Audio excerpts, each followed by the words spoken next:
con una morbidez y mortalidad debido a que el diagnóstico generalmente es tardío.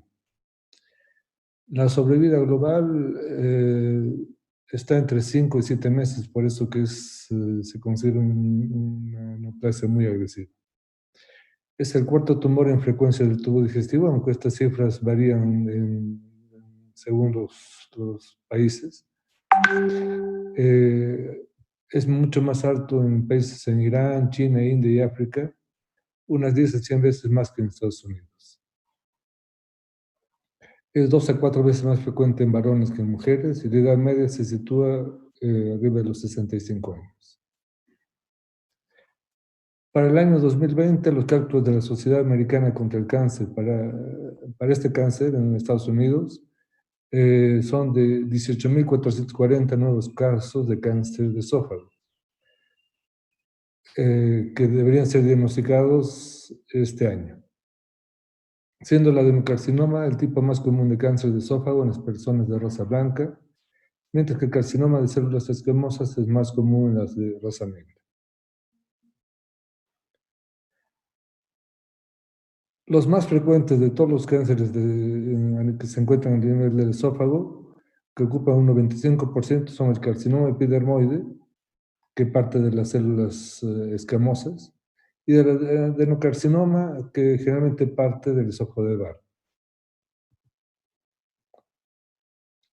Los factores de riesgo asociados al carcinoma epidermoide son el alcohol, tabaco, lesiones por cáusticos y bebidas calientes, radioterapia, por ejemplo, en tratamiento de un cáncer de mama, la dieta, déficits nutritivos, hipovitaminosis, ingesta de alimentos con alto contenido de nitrosaminas, la calasia, divertículos del esófago, síndrome de Plummer-Vinson, papilomavirus, la tilosis, que es la hiperkeratosis palmoplantar, y el nivel socioeconómico bajo. Los factores de riesgo para el adenocarcinoma son la enfermedad por reflujo, la obesidad, la infección por el Helicobacter pylori, es mucho mayor en el sexo masculino, la extracción social baja y los mismos déficits nutritivos que en el anterior, así como el tabaco. Los síntomas del cáncer esofágico temprano son reconocidos con frecuencia en forma retrospectiva. Molestia retroesternal vaga, sensación de fricción, ardor, pasaje lento de la comida.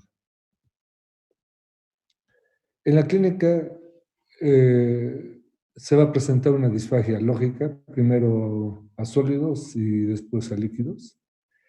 Lamentablemente es un síntoma tardío. Generalmente cuando se presenta ya existe una infiltración mayor al 60% de la circunferencia del esófago. Es por eso que hay una mortalidad, una morbidad muy alta. La pérdida de peso, dolor retroesternal y síntomas respiratorios, tos, infecciones respiratorias, ocasionalmente hemorragia digestiva por ulceración del tumor. Si hay una extensión y se compromete el árbol bronquial, habrá estridor, puede haber fístulas traqueosofágicas que van a producir tos, neumonía por aspiración, hemoptisis, invasión laríngeo recurrente que puede producir disfonía, puede haber derrame pleural y ascitis.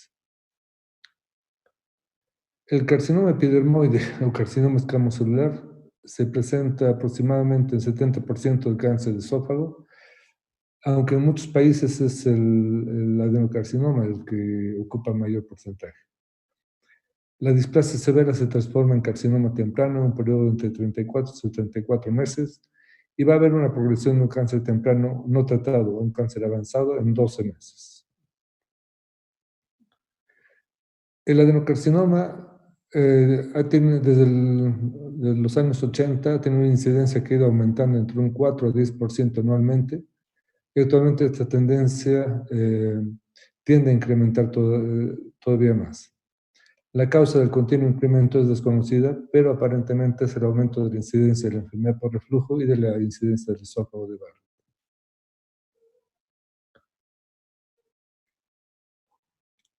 El adenocarcinoma, que en estas estadísticas se encuentra en el 30% de los cánceres de esófago, se asocia al esófago de Barrett con un riesgo de 30 a 125 veces mayor. El 59-86% de adenocarcinoma se origina en el esófago de Barrett. El 75% tienen enfermedad por reflujo. El American College de Gastroenterología americana estima que una incidencia anual de cáncer en pacientes con esófago de Barrett de 1 a 2%. El adenocarcinoma de Barrett se desarrolla como consecuencia de fases progresivas del epitelio escamoso. Va a haber la metaplasia columnar no intestinal primero y después la metaplasia intestinal, que es el verdadero esófago de Barrett, como decíamos ayer, la displasia y el adenocarcinoma. De acuerdo con una serie de autopsias, se estimó el predominio del esófago de Barrett mayor a 3 centímetros en la población general, que será de 376 casos por 100.000 habitantes. El factor de riesgo primario para el desarrollo de esófago de Barrett es el reflujo.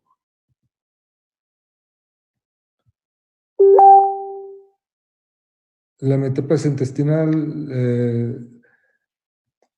algo que no comentamos el otro día, el esófago de Barrett puede ser catalogado en el esófago de Barrett tradicional, que es el de 3 centímetros.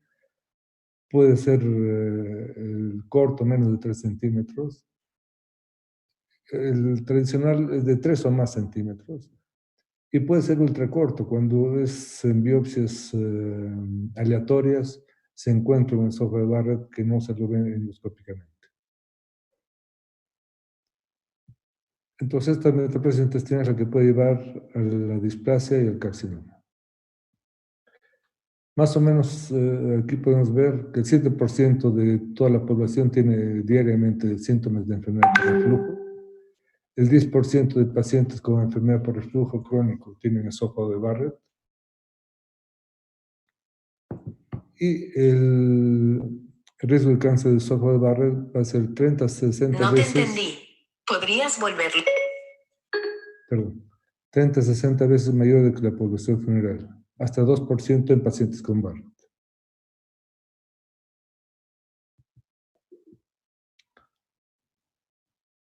Entonces, ¿se debe realizar un seguimiento endoscópico y biopsias para determinar el grado de displasia en pacientes con esófago de Barrett?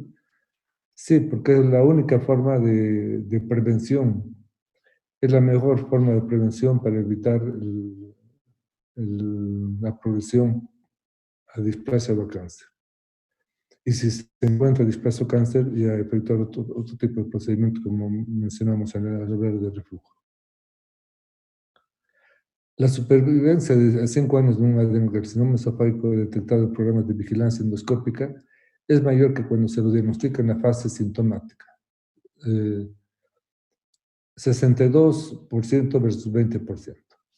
Este grupo de pacientes con enfermedad por reflujo con síntomas es un grupo de pacientes que puede ser seguido.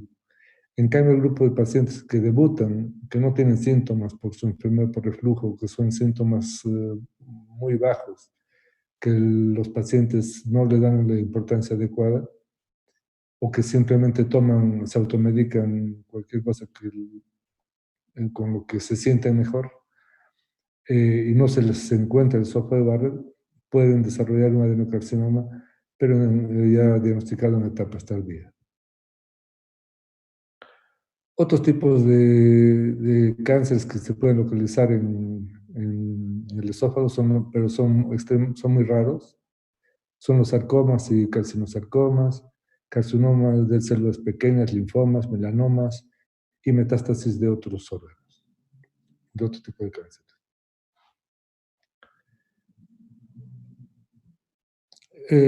Más o menos la frecuencia es el 15% de los cánceres de esófago están en el tercio superior, 45% en el tercio medio y 40% en el tercio inferior.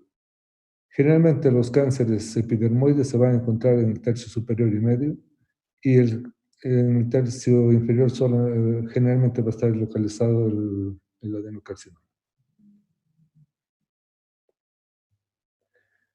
Hay características macroscópicas, una forma fungosa, ulcerativa, estenótica, polipoide, características microscópicas intraepitelial, intramucosa, submucosa. El diagnóstico va a ser generalmente hecho por endoscopía y toma de biopsias. Cuando no es obstruible, cuando el tumor no está obstruyendo el esófago, la elasticidad y distensibilidad conservada va a estar disminuida de manera local. Y cuando hay un tumor obstructivo estenosante, se considera ya una lesión avanzada. Durante la endoscopía se van a tomar biopsias y cepillado. Se puede efectuar otro tipo de exámenes como ya vamos a ver adelante. A veces uno ve lesiones así regulares, a veces uno no ve nada y uno aplica sustancias, digamos, para el esófago. El Lugol es un colorante que es muy bueno y nos permite ver lesiones no vistas incluso a la endoscopía con luz blanca. Cuando hay lesiones así, estenosantes, friables, sangrantes, el diagnóstico ya prácticamente está hecho, pero igual tenemos que certificarlo con toma de biopsia. La radiología es un buen método para evidenciar una lesión orgánica tumoral en casos avanzados. Es útil para valorar la extensión e identificar fístulas, estenosis, perforaciones y abscesos. En la radiología podemos ver áreas de irregularidad, rigidez del contorno del esófago, si la lesión no es circunferencial. Si existe una ulceración, es posible observar el nicho como una depresión en la zona irregular o como una mancha suspendida si la proyección es frontal. Cuando los tumores son circunferenciales, hay estrechez y irregularidad de la luz del esófago. Aquí vemos cómo los contornos del esófago están totalmente alterados. Ahí vemos total alteración. Aquí prácticamente no pasa el material de contraste hacia el esófago distal.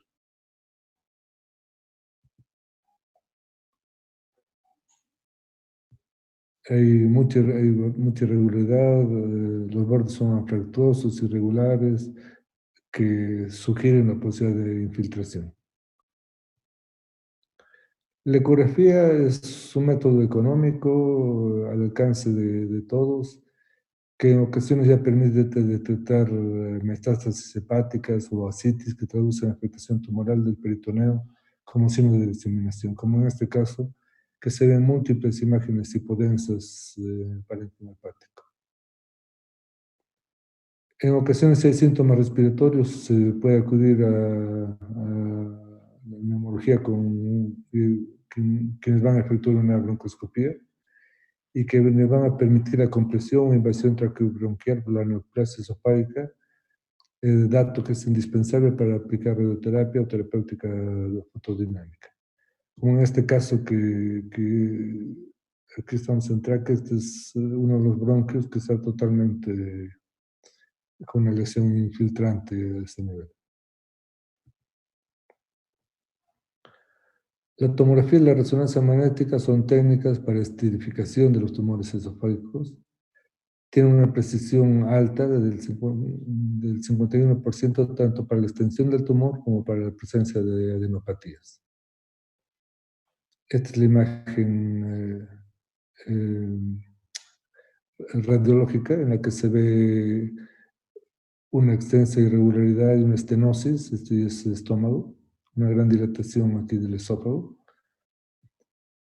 Pero en el esófago, en la tomografía vemos, aquí hay metástasis hepáticas, aquí vemos una gran masa que invade hasta planos profundos, ¿no? Aquí está tomando la arteria esplénica. La ultrasonografía endoscópica es otra técnica que une la ecografía con la endoscopía. Es un endoscopio que tiene en la punta un ecógrafo, no me acuerdo la palabra en este momento, un transductor en la punta del endoscopio y que permite la visualización de la pared esofágica como una estructura de 5 capas concéntricas. Varios estudios han puesto de manifiesto que los datos obtenidos por la econdoscopía han condicionado planteamientos menos agresivos, más económicos y con menor riesgo en el 30% de los pacientes.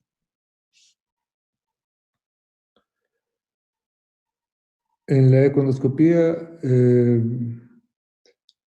nos va a ofrecer una información de las estructuras periesofágicas, en especial la presencia o no de adenopatías para la estratificación de los tumores malignos del esófago, que son datos prequirúrgicos para poder clasificar la lesión, con el TNM, que es tumor, nodulación y metástasis.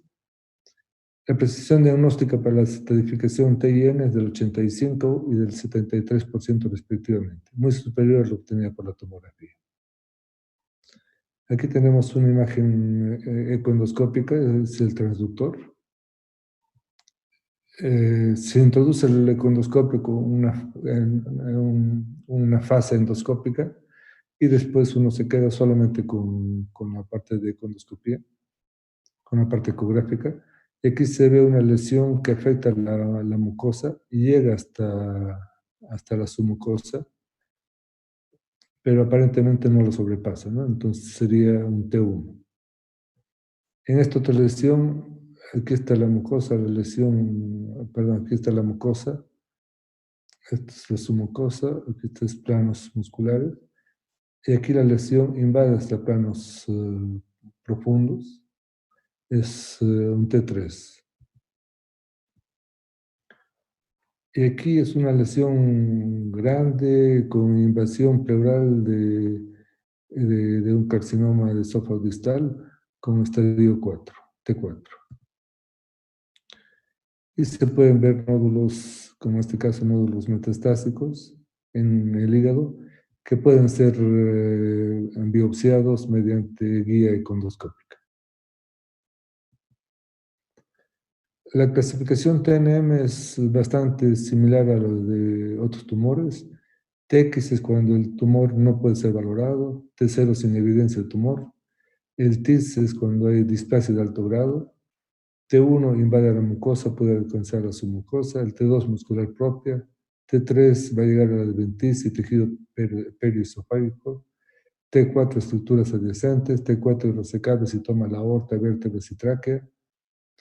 La presencia de hematopatías es N0 sin compromisos regionales, N1, 1 o 2 ganglios mediastínicos regionales, N2 es 3 a 6 ganglios mediastínicos regionales, y N3 más de 7 ganglios mediastínicos regionales.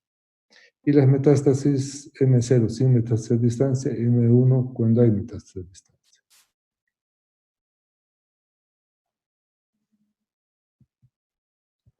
Esto es más o menos para ver el estadio de la lesión. Estadio 1 va a ser con el T1 N0 M0.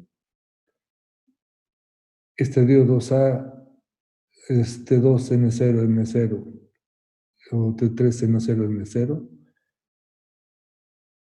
Estadio 2B, T1 M1, T2 N1 M0. Hasta aquí el paciente puede ser operado. Más allá de esto, el paciente ya tiene una lesión irresecable. El que sea operado no significa que sea resecable, porque esto es prequirúrgico. Es una estratificación prequirúrgica. Si, digamos, el cirujano entra con este diagnóstico, con esta estratificación, y se encuentra que hay lesiones a distancia o está tomando la aorta, digamos, es irresecable. La diseminación intraesofágica crece en dirección cefálica, generalmente no crece más de 5 centímetros. Tiene una extensión directa, una extensión por vía linfática y por vía hematógena. Las metástasis generalmente son a hígado, pulmón y hueso.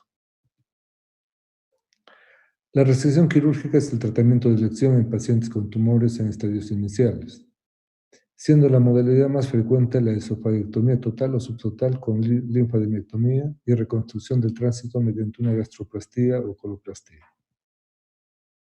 La morbilidad operatoria oscila entre 30 y 50%. Las complicaciones más frecuentes son pulmonares, atelectasia, neumonías cardíacas, arritmias, infarto de miocardio, insuficiencia cardíaca infecciones y fugas del asa anastomática. Las técnicas más empleadas son la esofagiectomía transtorácica y la esofagiectomía transietal. La radioterapia puede llegar a ser un método alternativo al tratamiento quirúrgico en pacientes que tienen contraindicaciones para la cirugía, y en algunas revisiones de estudios no controlados se sugiere que una supervivencia a los 5 años es similar a la de los pacientes operados. La radioterapia utiliza radiación de alta energía para destruir las células cancerosas. La terapia de radiación externa dirige la radiación hacia el cáncer desde el exterior del cuerpo. Y la terapia de radiación interna, también conocida como braquiterapia, coloca el material radioactivo directamente en el cáncer, o sea, en el lumen del esófago. Hay que recordar que el cáncer de epidermoide o células escamosas es radiosensible. En cambio, la adenocarcinoma de la unión gastroesofágica es muy poco sensible a la radioterapia. Cuando es de terapia única, la sobrevida es solamente de 6 a 17% a 5 años. Como terapia preoperatoria mejora la tasa de intervención quirúrgica sin afectar la sobrevida. En un 70% puede mejorar la disfagia. La quimioterapia, los medicamentos más usados incluyen el 5-fluorouracilo, el cisplatino, bleomicina, mitomicina, metotrexato y estos otros. El 5-fluorouracilo o el irinotecan consigue una respuesta parcial con reducción del 50% de tamaño tumoral en el 15 al 30% de los pacientes con cáncer de esófago avanzado. La combinación con cisplatino podría incrementar la tasa de respuestas hasta el 35 al 55%. Pero de todas maneras, en pacientes a veces que son terminales hay que pensar en la calidad de vida que uno le puede ofrecer al paciente. A veces las quimioterapias con dosis muy altas, con un pronóstico muy malo, le quitan calidad de vida a la poca sobrevida que tiene ese paciente. Entonces lo que tenemos que procurar es, primero tendría que ser la prevención, ¿no? En la prevención es en todo paciente con enfermedad por reflujo de larga data, tenemos que pensar en la posibilidad de Barrett y hacerlo, solicitarle una endoscopía. Y si se encuentra displasia, recurrir a los otros métodos como hemos mencionado. Y tratar de trabajar en todos los pacientes que vemos, que dejen el cigarrillo, que dejen el alcohol, que tengan una buena alimentación, para tratar de minimizar los riesgos para desarrollar esta u otra enfermedad grave. La mucostectomía endoscópica es una técnica por la cual se extraen bloques de mucosa y submucosa por medio de la endoscopía. Tanto cáncer de esófago en etapas tempranas como de tumores benignos puede ser diagnosticada y tratada. Esto es lo que les mostré el otro día. Aquí se efectúa una infiltración, se introduce una sustancia para elevar la lesión y se produce al corte y a la resección de la lesión. Lo escribieron el otro día, esta misma diapositiva les mostré. Esto es del National Cancer Center de Japón. Aquí con Lugol se ve mucho mejor la lesión. Se efectúa la disección submucosa, se toma toda la pieza, aquí está la lesión, y se vio que la lesión estaba invadiendo planos profundos, por lo que el paciente, después de esta resección submucosa, fue operado. Lo que más hacemos en nuestro medio, porque generalmente, como les dije, los pacientes llegan tarde a nivel mundial, y en nuestro medio tal vez esto se acentúa más. Hemos visto cáncer temprano de estómago, de colon, incluso de vesícula, como es lo casual en colestectomías. Pero que yo tenga, que yo tenga conocimiento, en todo Bolivia no se ha diagnosticado nunca un cáncer precoz de esófago.